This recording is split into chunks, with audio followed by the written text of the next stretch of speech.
Hello, and welcome to the Q30 News Weekly Digest. I'm Kelly Novak with your top headlines from around the country. The names of 24 men and 1 woman arrested last week in Wisconsin have been released to the public after authorities say they responded to online ads soliciting sexual acts with minors. The Internet Crimes Against Children sting, called Operation Aegis, involved 19 different law enforcement agencies and is the 5th of its kind since 2012. Investigators posed as 15-year-old males and females on popular internet sites such as Craigslist, where predators would arrange meetings with these undercover officers. Operation Aegis resulted in the highest number of arrests ever, with the predators ranging from ages 17 to 67. According to Fox 11 News in Wisconsin, police hope these sting operations generate more publicity and conversation about online sex crimes involving kids. The first nurse to test positive for the Ebola virus, Nina Pham, was transferred to the National Institute of Health in Bethesda, Maryland Thursday from the Texas hospital where she works. Pham, infected after treating late patient Eric Duncan for the same disease, was reportedly in good condition for the move. According to WFAA-TV in Dallas, Pham's family did not request the move, but the decision was made due to, quote, staffing issues at the Dallas hospital. The director of the institute, Dr. Anthony Fauci, told a U.S. House panel today that Pham is, quote, stable, and she seems to be doing reasonably well.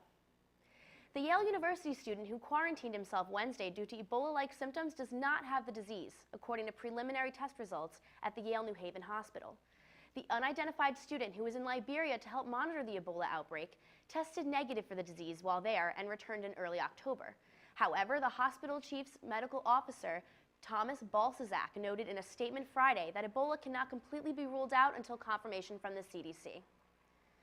In lighter news, the world's largest pumpkin exists, and you can find it in Northern California. A 2,058-pound gourd took first prize and set a new tournament record at a pumpkin weighing contest in San Francisco, according to the Associated Press. The champion gardener, John Hawkley, ended up with a total of 6 pumpkins for the contest, with 2 of them weighing in at over a ton. The production manager of a local newspaper, Hawkley plans to use the $13,000 in prize money to make repairs on his home that was damaged in a strong earthquake in the Napa area in August. And with your world news, Sami Moore has the latest. Thanks, Kelly. I'm Sami Moore, here to tell you about what's going on around the world. A freak storm hit Sydney, Australia on Tuesday night. Torrential rain and damaging winds were causing floods, while nearby mountains were being blanketed with around 8 inches of snow. Tropical storm winds exceeded 60 miles per hour in Sydney and over 100 miles per hour in Guatemala. After Australia's Bureau of Meteorology issued numerous warnings and announced the wind speeds, the Sydney airport shut down. Over 30,000 residents are currently without power and do not know when to expect the power back. Thousands are fleeing to Iraq and Syria to avoid attacks by the Islamic State.